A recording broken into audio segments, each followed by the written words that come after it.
A lot of the advocates for charter schools say that charter schools would give parents choices in where their children would get an education. However, I'm starting to see in New York City that this is not the case. Now, I have family members who work in education, and they're telling me about this whole situation of charter schools taking over public education space. And that really takes away from the whole school choice argument. If a charter school is supposed to be a private institution, then that charter school should be in a private building. Because if you want to have choice, the person should have the option of going to that public school, which is in a public building, paid for by public tax dollars, or a charter school, which is paid for with private dollars. But these days, we have in New York, as I've seen, the charter schools coming into public buildings. And that takes away people's choice for education. So if there's a charter school inside of a public building, then where is the school choice? Because what's going on now is that the public schools are being closed by your Department of Education, and then charters are opening up in that space, which are paying teachers half of what a union teacher is making, and pretty much giving it people a charter school um, education in a public building. Again, taking away the so-called school choice that people said they argued and advocated for. Again, if you want choice, the charter school needs to be sent into a private building of its own. It needs to be placed in a building of its own where these facilities can be, you know, more supervised and controlled by that private institution. And the public school needs to be its own enterprise and institution run by that local municipality. That's school choice, that's competition. But when the charter school enters a public school, that takes away people's right to so called school choice. That creates, in some cases, a monopoly over the education system and the education process, and it also undercuts and undermines, things like unions and student teacher salaries and administrative salaries. It's a way for departments of education to take your tax dollars and funnel them into the hands of rich charter school owners at the expense of children. And from what I've seen from my family members who work in education, there is no real difference between a public school and a charter school in terms of curriculum. Both of them are teaching from the exact same educational products, and they're teaching from the exact same educational approaches, because most of the teachers pretty much learn the exact same approaches at these schools like your Columbia University Teachers College and your City University of New York. So there's no real difference between the two products. What there really is a difference is about the venues. You see, your charter schools really want to eliminate competition from public schools, which is why they are moving into public school buildings and eliminating people's choice.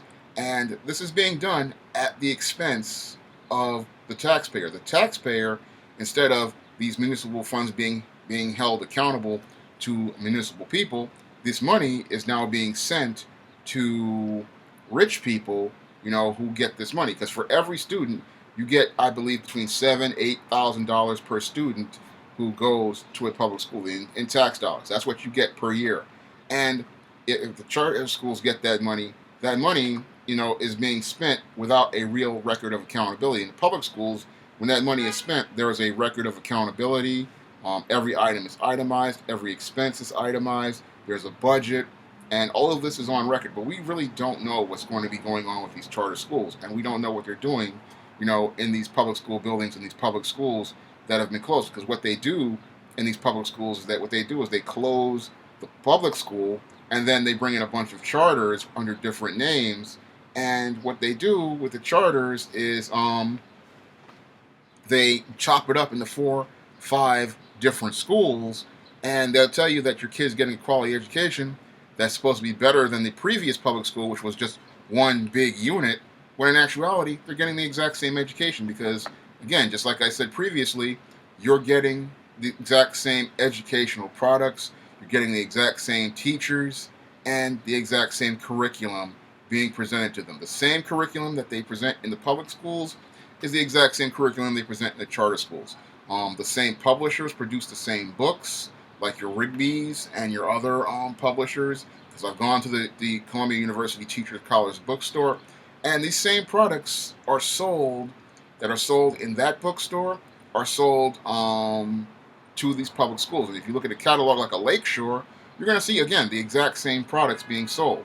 So it's no real difference between the two, just that people think because one has a charter, it's different, but it's the exact same thing as a public school. And then people get fooled by things like uniforms and other assorted, superficial things, but they don't focus, on the quality of the education. Because in order to get a quality education, most people don't understand this, that you have to take it in your own hands. You have to pretty much, take it into your own control. You cannot expect any school to educate your children. That is something you have to do. I mean, all a school is going to do is teach your kids basic skills. You have to supplement that and reinforce that at home by reading to your children, making sure that they're reading books in their spare time, and making sure that they understand that education is something that you do every day. It's not something that you just do in school. I mean, this is something that a lot of people don't understand regarding education. They think that,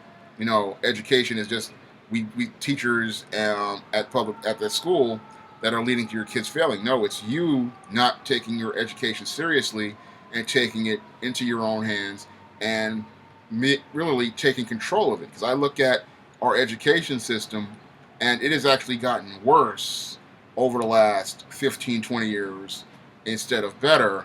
And a lot of people don't see how your charters are actually making it worse, because your charter schools pretty much, they are paying your teachers basically $37,000, $38,000 to work for 70, 80 hours a week, because a lot of these teachers, they have to stay in these schools until 6, 7 o'clock in the afternoon, and they have to work long hours trying to get these so-called incredible results, which in many cases are fudge numbers, fudge statistics, kids being promoted even though they don't know the material, and they're thinking that they're getting a great education when you're actually not getting a great education. If you were to sit down and actually talk to some of these students and ask some basic questions, you'll find out they're not as educated as you think they are. And the whole thing is that a lot of people, again, are thinking that these charter schools are so great, when actually they're just a way for a handful of rich people to make money from the government at the expense of the taxpayer. And the taxpayer is sitting there not looking at this, and seeing how their choice has been taken from them, and how their public education has been taken from them by these private charters. And all these private charters are pretty much taking your money and spending it and having a good old time, because on many of these charter schools, they don't even have quality lunches or balanced meals or anything like that. And they're taking your money, and there's no accountability for it. And what's happening is they're coming into your public buildings, and they're taking away your choice to a free and public education and turning it into a profitable private education, where they take your choice away from you and give you a substandard product, all at the expense of the taxpayer dollar. That's all I have to say for this video. You can comment, rate, and subscribe.